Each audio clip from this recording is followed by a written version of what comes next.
Hey guys, welcome back to Conversations That Lead to Greatness. Now, today we're going to give you one tip, one gem on how you can tap into your greatness sooner than you think. Okay, so let's get into it. This is Conversations That Lead to Greatness.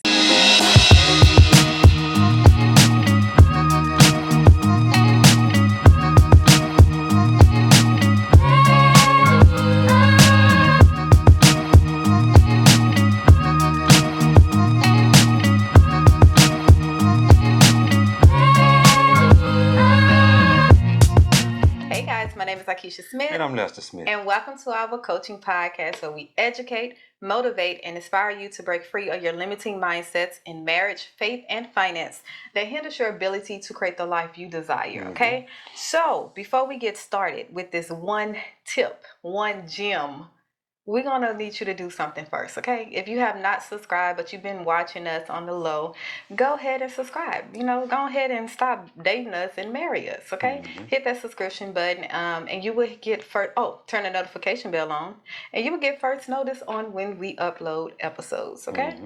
So let's get into it. Let's go. One tip, one jewel, gem, jewel, gem, whatever. Yeah. Value, okay? This is value that can catapult your life, help you tap into your greatness sooner than you even can imagine. And that tip is stop secretly competing with other people. Okay? Now, all of us have, a part of us that would like to compete. We have good competition, friendly competition, then you have that envious competition. But we're talking about the competition where you secretly competing with other people that you see. The envious competition. Yeah, that you see or that's in your life, or even people you see on the internet that you aspire to be. You secretly competing against them, and that is causing you to now judge yourself against their standards. Like we all know that saying you are your own competition. You are your own, stay in your own lane. Yeah, stay in your own lane. So that is that gem. And we're going to expand on that. Yeah. Yeah, let's go. Okay. So the reason why I said, why a lot of people is not achieving their goals or is not where they want to be in life, it's because their goals is not even their goals. Their goals is something they done seen on TV, something you done seen on social media or your family or your friends, and you feel like that is the way of life. They look like they having fun. They look like this is the way of life. This is American dream. So let me go after those same goals. And now you're left feeling unfulfilled. Now you left secretly competing against something or someone they don't even know you're competing against. Like they in their lane, running their race, and you looking at them competing. Yeah. They don't even notice you. Yeah. So now you left feeling unfulfilled. Yeah. Yeah, that's the truth. And you trying to find out why.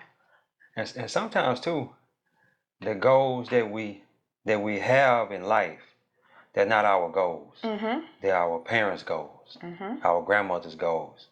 You might secretly down within don't want to go to college. Yeah. But everybody in your family that went to college, or your everybody in family didn't go to college, but your mom pushing you to go to college when you already know college ain't for you. And you got that on your goal list. Like I gotta go to college because my mama want me to go to college. Yes. Yeah. Because that's the thing to do. Yeah. If you go to college, then you have made it in the world, in this American dream. You can. It's in your grasp. If you go to college, that's the only way you can get a high paying job. Yeah. That's really what they tell you or train you. Go to college, get $200,000 in debt for a $50,000 a year job. Yep. Yeah. But it all works out. It all works out in the end. Right. It's supposed to all works out at the end. You paying that $200,000 for the rest of your life. For the rest of your life. And it never goes away. No. Because of the interest. Yeah. But yeah, guys, I want you to understand that when you get this perspective, like you will start raising your standards. Okay? You will change who you hang around, and you will even build self-discipline because you understand in your mind that I am my own competition. I need to get better. I need to do better than who I am today. I need to do better. I need to be better today than who I was yesterday. So I'm competing with myself. Yeah. I am competing with my discipline. My discipline needs to be better than it was yesterday. My standards, the people who I hang around. Like when you understand that and get this perspective, you don't have a problem with change. You don't have a problem with raising your standards and wanting more out of whoever around you and even more from yourself. You don't have a problem. You actually seek that. Yeah. And you want want that. And then your life become what you want it to be. That's how you tap into your greatness. Yeah. It's by finding out who you are, finding out what you want, finding out what your skill is, what's your talent, what is your God-given purpose, and doing that. It doesn't matter what it is, what anybody think about your purpose. It's our gift will make room for us. Our purpose will make room for us. We don't even have the capacity or the room to be where we are in life because we are not operating in our gift. We operate in somebody else's gift. So how do you think that if you're operating or living out someone else's gift, how will you make room? How would God make room for you? Yeah. Your gift is on L Street and you on A Street, and you wondering like, God, when is it gonna happen? God, when I'm gonna get a breakthrough, when I'm a cut through and make it big and make this money, attain my goals. God is like, your gift is over here. What I have for you, the life what I need you to lead is over here. But you already on somebody else's street. You on A Street. Yeah. Need you to get the L. Yeah. Go get your gift. Yeah. Go get your talent. Yeah. Go get your treasure. Still time. I like that. I like that. All of it. Yeah. Yeah. And, as I think back, as I look back, my life, I was subject to that. Grandma always instilled in me, get a good job. Get a good job. If you're not gonna go to school, go get you a good job and work for the man until you're 65 years old, and then you can retire and get your little pension. Yeah. I was subject to that. Yeah, a lot of us are. So I did that for 20 years. But luckily, I caught hold to it and say, well, this ain't what God want me to do with my life. Yeah. This ain't what God want me to do with my life. So I retired 2 years ago. Almost 2 years ago. It'd be 2 years in July. And I just decided that wasn't for me. That wasn't for me, and I needed to step out. But that was somebody else's goal for me. Yeah. Somebody else had that made, and ain't nothing wrong with grandma. Ain't nothing wrong with grandma. Ain't nothing wrong with your mama, your daddy, whoever. They mean well. They all mean well. But that's their goal, though. What if your goal don't align with their goal? You understand what I'm saying? That's what you. I see you do your hand like that. What that mean? What if because your gift and your purpose don't align with them? Exactly. Like everyone is different. They can't see it. They can't see it. And what is burning inside you is burning inside you for a reason. Exactly. And you shunning it down because you don't want to disappoint mama or grandma. And you got to realize we did that for so many years, though. I go all the way back to slavery days. When we come out of slavery, we were shunning it down. You know what I'm saying? Because we don't know nothing. What do we know? Shunning down our greatness. Yeah. And we did that for many years. And it's crazy because a lot of times, a lot of us don't step into our greatness because of fear. We don't want that attention. We don't want the weight of it. We don't want the accountability, responsibility of being great. Yeah. Right? Let's be honest. Like, we really don't want that. Because when you are great, the responsibility, everything is on you. You know what I'm saying? Even say, for instance, you are the one that's making money in your family. Well, you got to take care of your family. Yeah. You know, like you don't got to, but everybody's looking for you as a money, pit, so that's the weight. But a lot of times we're so afraid of greatness that we will settle for mediocre, that we will settle for just getting by because we don't want to get uncomfortable, because we don't want to raise our standards, because we don't want to change who we hang around. We don't even want to build self-discipline. Yeah. Like, how can you be great if you're not disciplined? How can you be great? I like that. How can you be your highest self if you don't have not a lack of discipline? That anything your body desire or anything you want to do and you know it's not conducive to your life, you just go and do it without a care in the world. Yeah. Discipline. Yeah, you gotta be disciplined, and you gotta be willing to go against the grain too. I like what Shaquille O'Neal did. When he got his basketball, when he jumped into basketball and whatnot, he put his whole family on the payroll.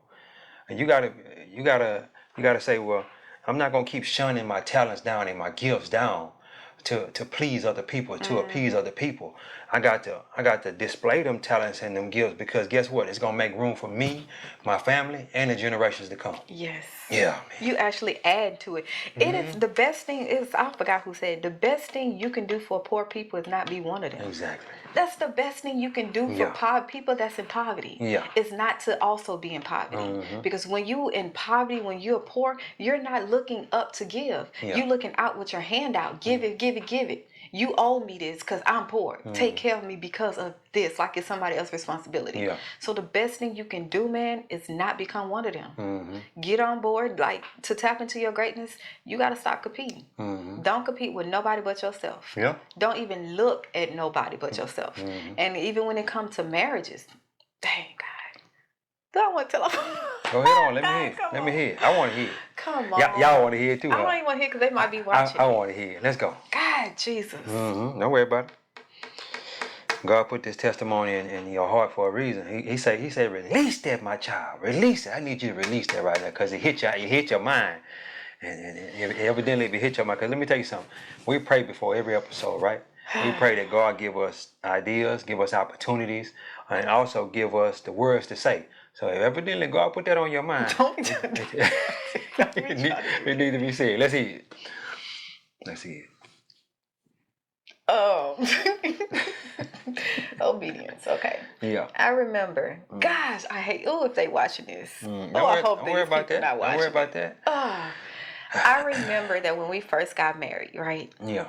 I used to secretly compete against two couples. Okay. And you know, because we only talk to two married couples. Okay. Secretly competing. Like, I remember we was in 5th Ward, right? We was in a hood in our little house. And they got married and moved and bought a house. Who was that? I'm not finna say it on here. I don't remember them. Work with you. Okay.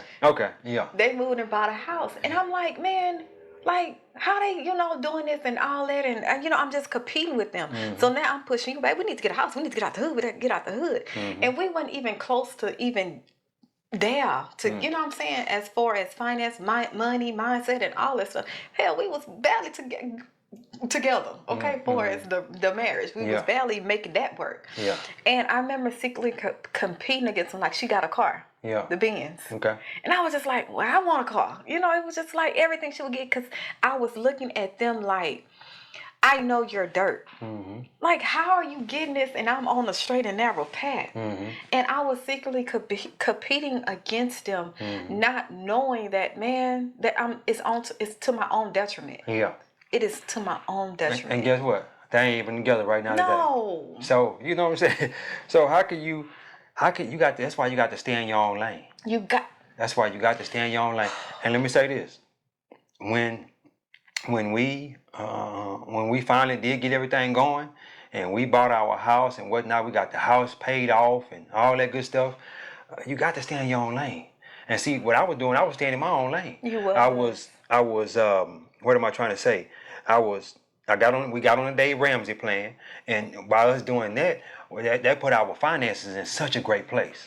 And because we were just trotting along, just staying in our own lane while everybody was out here buying all this stuff and whatnot, living their life and the stuff getting repossessed and people getting divorces and stuff like that. We just steadily trotting in our own lane, just taking one step at a time, just trotting in our own lane. And then we got it where the house is paid for. I take that back. The first house we had, we paid that off, and then we come back and paid another house off. Yeah. So, and then, when you just stand in your lane. And it's crazy because I was conforming to the pressure, the social pressure. Yeah. Like, I feel like, man, we making, this kind of money. We should be doing this. Like, we make more than them. Yeah. So, you know what I'm saying? Like, we need to pop out ish. We need to pop out. Not knowing that I was so immature. Yeah, you was. But I had a excuse because of my age. Yeah, that was no excuse. Because of my age. Cause you had a man that was well mature past his age. Yeah, but I wasn't. Yeah. I was still trying to let me learn for myself. Yeah, that's what she used to tell me all the time. Let me learn for myself. I'll be like, why would I let you learn for yourself when that's gonna set us back? That don't make sense. You got a man here that wants to teach you, and I need you to learn this so that way we won't have to keep bumping our head up against the wall. Cause let me tell you this. When you keep doing the same, because they say the definition of insanity is doing the same thing repeatedly over and over again and not learning anything from it. That's the definition of insanity. You steadily bumping your head on the wall, and every time you bump your head on the wall, you get a headache, but you just keep bumping it. You just keep bumping it. Thinking the wall gonna move. Yeah, thinking the wall gonna move. You trying to, and then you say, well, I guess I ain't bumping it hard enough. Let me bump it harder. You run full blast into the wall. Man, and you're not gonna stop till it knock you out. Yeah, you're gonna get knocked out, or the wall gonna move, one or the other. The wall ain't moving because that's his original spot. It's gonna get a little hole, from the sheetrock. It ain't gonna move. That's its original destination. That is its purpose. It's gonna stay there. It's in its purpose. Yeah, but it's serving its purpose. It's serving its purpose. But your head is not serving its purpose though, because you steadily running into the wall. But look, as we were steadily trotting along, and a lot of those people that she talking about, we're in a whole lot better position than they are. You gotta just sit back and think about that. And I read this book all the time, The Science of Getting Rich. And the science of getting rich is say you are put here to create, not to compete. That part. Yeah, you create your own lane, create the people that you want to be, because God put us here to create. That's what He put us here for. So we here to create. So just create your own lane and stay in your own lane, and don't be trying to compete with nobody. Because when you create, you are original. No one can do what you do when you create it. Exactly. So you're here to create. No one can compete with you because they can't do what you do. They can't be who you are called to be. So you're not here to. They can't compete. Exactly. Man. Now let's talk about raising standards. Okay. Because once you realize you're your own competition and you look around and you realize your standards has been a little low. Standards has been low. It's time to raise them. Raising your standards is going to require you to get around some different people. Some people with different mindsets. Yes, different mindsets, different way of living, way of thinking, way of doing things. That's how you then going to realize, man, my standards low. Like I need to. You thinking like this, or you don't take this, and you move and handle business this way. I need to raise my standards on how I handle people and how people handle me. And that's going to help you change who you hang around. Like I can't stress that enough, that who you hang around is who you become. It doesn't matter if you try to fight it, it's going to always overtake you. If you hang around mess, toxicity. Toxicity. Toxic people. Toxic people. If you hang around that and all they want to do is gossip and talk about other people, guess what? You're going to become that. You're not going to even try to do better, because you're going to feel like, man, if I fail, they're going to talk about me. They're going to do me the same way they doing everybody else. So let me just conform to who I'm hanging with now. So now I can fit in. You're not going to do better. So change who you hang around. It's okay to limit your time and limit your access to certain people. It is okay. It's called boundaries. Even Jesus had boundaries. Like, you think about it. When he went out, go off to pray, he had boundaries. He didn't take all the 12 disciples. I think he would took 3. 2 or 3, Peter, Paul, and James, one of them.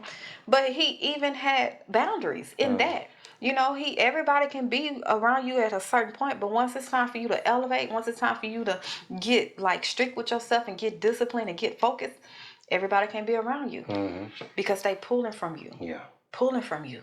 Another thing too, those people that, let's say you one of those people that gossip all the time, okay?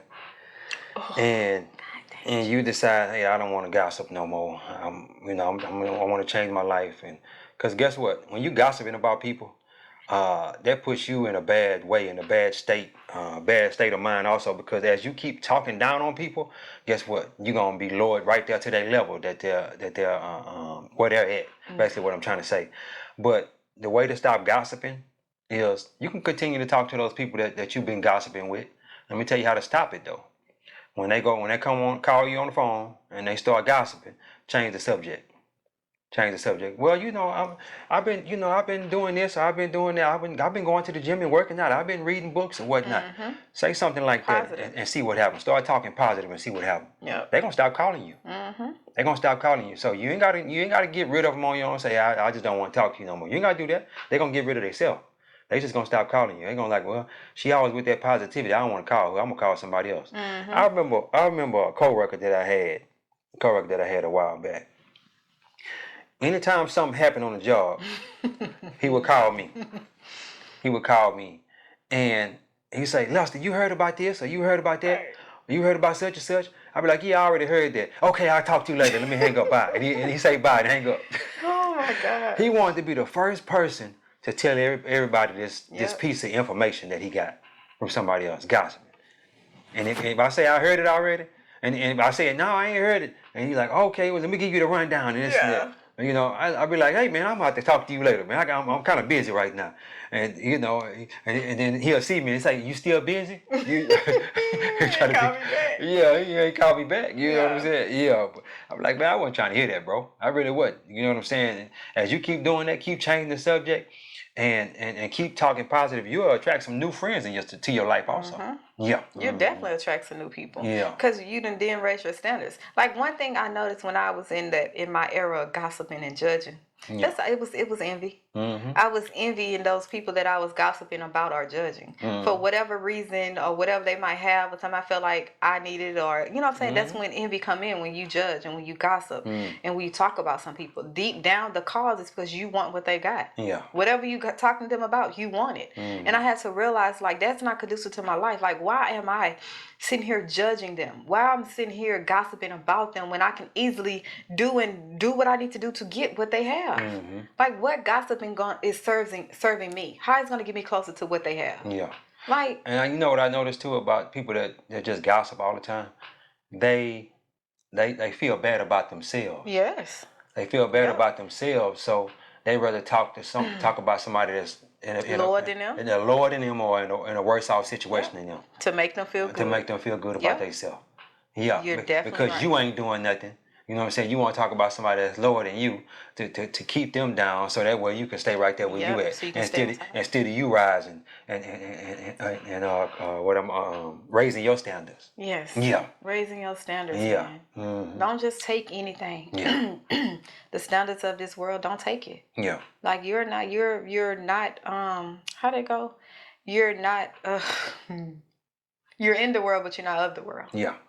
Like you don't conform to the world's standards of doing things, of thinking, of living. Yeah. Like one of the fruits of the spirit is discipline. I mean, it's self-discipline. Yeah.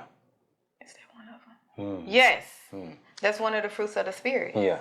And that and that's one thing I think we fail to realize how important it is to be disciplined. Yeah. I remember in the gym, I was talking to one of my old gym buddies, and he's coming up on 44 years of marriage, right? Okay.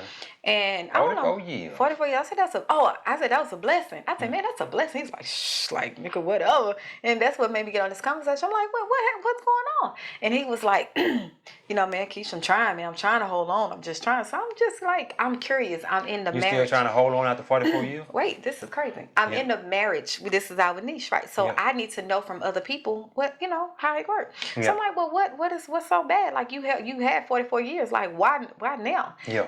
The thing he said was, I'm changing. Yeah. I'm doing better. I'm at the gym every day. When I tell you he's a retired fireman, his body look good. He good. Okay. He working out with the young people. Yeah. He's in the gym.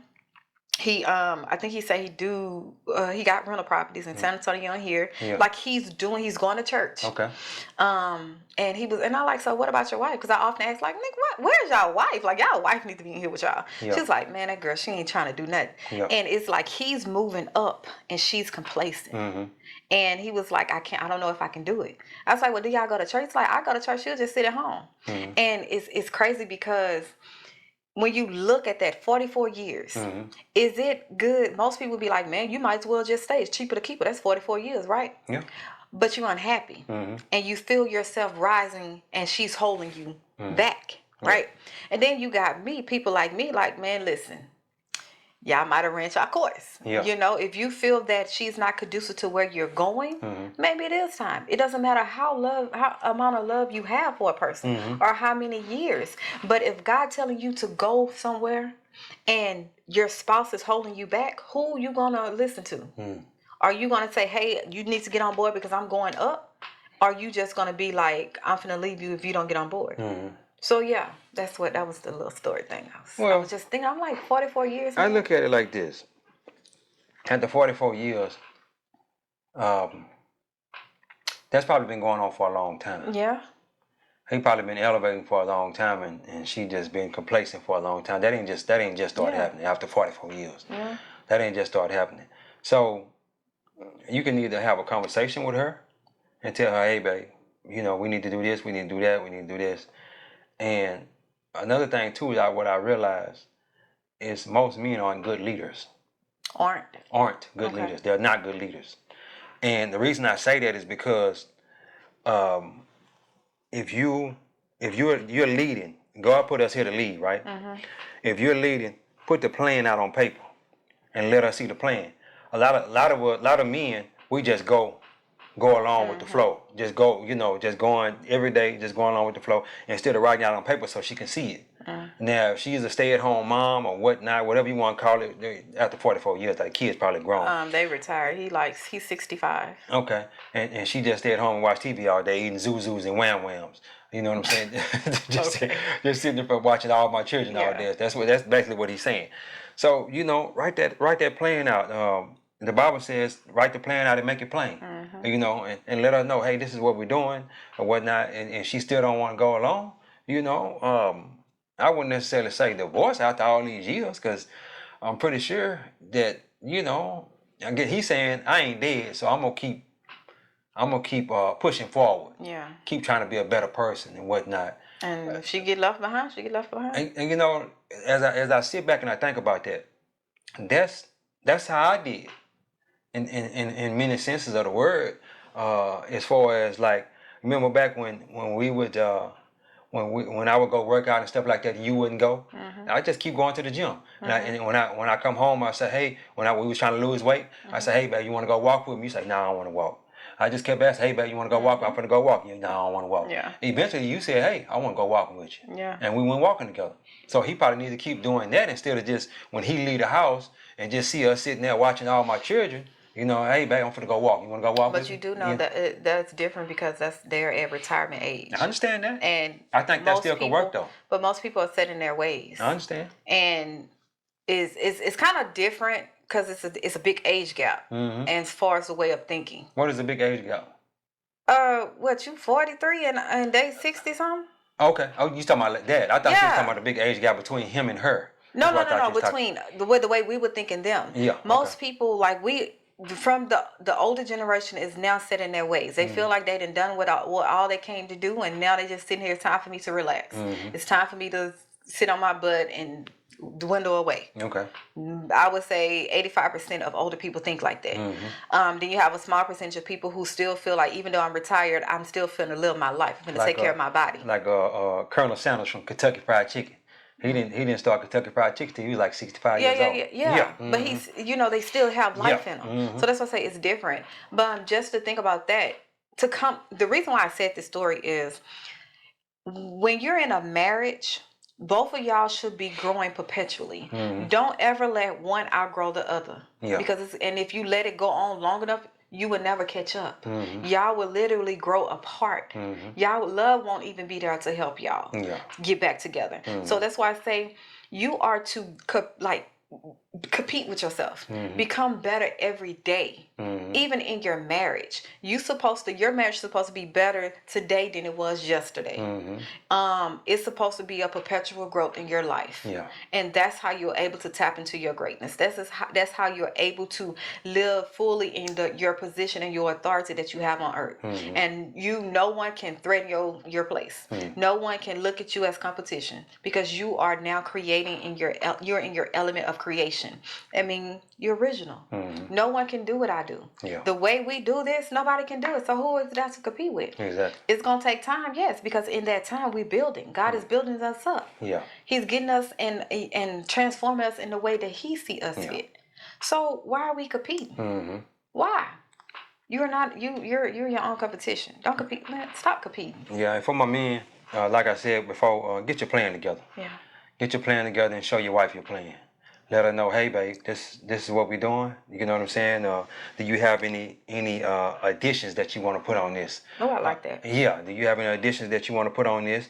Because this is what we're doing right now. And as she see that plan, she's like, okay, I see where we're going now. A lot of times, as the woman, because the man is put here as the leader, and the woman, I ain't gonna necessarily say the follower, but she's put here as the, what you call it? The helpmate. So as a man put the plan down, and then she can see it, then she can like, okay, this is what we're doing. But most of the time, we just don't put no plan down. Yeah. We just going through life, just Whatever come our way up, that might be whatever it. way the wind blows, that's the way we go. And that's not it. That's not it. And I don't know how we on this. And it's crazy because there's a thing called the shiny object syndrome. If you don't know your purpose, if you don't know your goal, if you don't have your plan written out, any shiny thing is going to get you off track. You're going to think, oh, maybe this is it. Maybe this is the door. Maybe this is going to take me to the where I'm trying to get in life. Not knowing that it's a trap, it's a snare. Not knowing that it's all open doors is not God doors. All closed doors is not God doors. Like, I mean, it's not Satan doors. Yeah. Like, you have to realize that when you have it plain and you know your purpose and you know the work that God put you on here to do, you focus. Yeah. You know what to take and what not to take. You know. And also the way to find your purpose is just keep asking God. God, what is my purpose? God, every day ask God. God, give me guidance for the day. You know, give me wisdom, knowledge, and understanding. Just keep asking Him over and over again. He gonna give it to you. He gonna just be open to receiving what He gives you, though. Give me the desire for my purpose. Give me that desire. Yeah. Yeah, I like that. Yeah, it just dropped. Yeah, just drop. Give me the desire. Give it, because let me say this: your purpose is tied to other people. Yeah. It's tied to other people, regardless if you know it or not. Your purpose is tied to other people and helping somebody in some kind of way. So, and as you sit back and think, what would I like to do to help people? And as you think about that, God gonna put some kind of desire in your heart. You be like, dang, I thought about that many times before. It's time for me to start that now. It's time for me to do that now. I'm tired of just sitting on the sideline. I want to get in the game. I'm gonna get in the game. Put me in, coach. Yeah, put me in, coach. I'm ready to get in the game. I'm ready to show up like Jordan. Yeah. And we found out what our purpose is. Our purpose is to help married couples, and also we're going to help seniors too, because you got 4 million people retiring every year. So we figuring out a way to help seniors. So that's coming up too. So that's our purpose for while we're here on earth. You know, and God gonna bless us tremendously because we're walking in our purpose. And you know, that's just all we can do. Let's keep continuously doing that. Because let me ask you a question: why are you here? Why are you here? If you don't know why you're here, I recommend that you find out.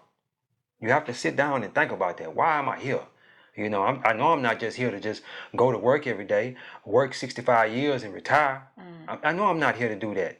I know I was here to bring these kids that I have into the world and play with my grandkids and get old and die. That's what a lot of people think. But that's not it. That's not it. You're here to make an impact on the world. Yes. Yeah. To make an impact, to bring to the world something that is missing. Exactly. I was sitting there watching Bill Gates documentary, and what he does now, it's a lot of places overseas in Africa and all them places where they don't have fresh water, they don't have running water and stuff like that. So what he did, he created some kind of a little restroom where they can go in there and use the restroom.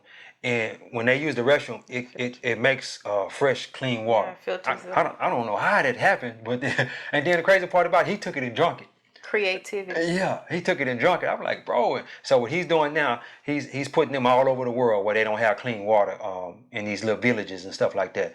They'll have like 4 or 5 little latrines, and the person can go in there and use the restroom, and they can go over there and get running water because you got a lot of people that's dying of dehydration, and also it's something they I forget what they call it, but where they take the baths in that dirty water, and it gets into their pores and their system and whatnot, and they die and they end up dying. A lot of kids end up dying like that. But yeah, he decided he was gonna do that. He's been doing that ever since. But yeah, you got to find out what your purpose is. Find out what your purpose is and work every day towards that. But anyway, I don't know how we got on that. I don't know. Because it goes with competing. Yeah. When you know your purpose, you don't compete with nobody else but yourself. Exactly. Because you know I need to get better each and every day so I can live out my purpose, so I can do what I am called to do. Yeah. There's no competition in your own lane. Exactly. Tunnel vision.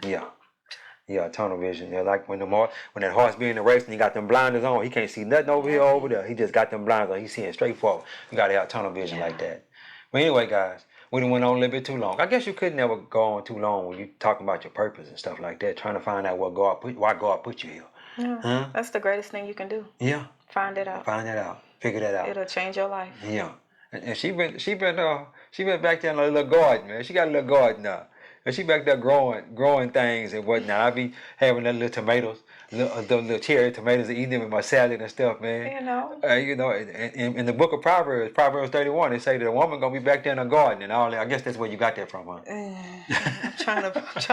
I'm trying to evolve and become her wholeheartedly. Yeah. You know, I gotta put food on the table But I from like my own hands. I like that though. I like that. You I know, like that. And well rounded. And even though I don't like her spending so much time back there all the time, but that's something that she like doing, and I like seeing her bask in that. You know what I'm saying? So yeah, and that's cool. That's cool. And you got to find out what you desire to do, and do it, and do it. And do it. My desire is to make sure my family all right. My desire is to make sure my grandkids say, "Well, dang, grandpa and grandma, they left us well off. We they good." Was thinking about they us was thinking about us before. Yeah, before we even touched ground, they was thinking about us, and I already got them on my mind. I ain't never seen them. But our kids are 7 and 3, so I ain't never seen. Don't even know if they gonna have kids. But I'm already setting up for them though. Yeah. But anyway, guys, don't forget to like, share, and subscribe. Don't forget to like, share, and subscribe. God is good. Life is good. When we look good, we feel good. We live in a life of abundance. Peace. Bye, guys.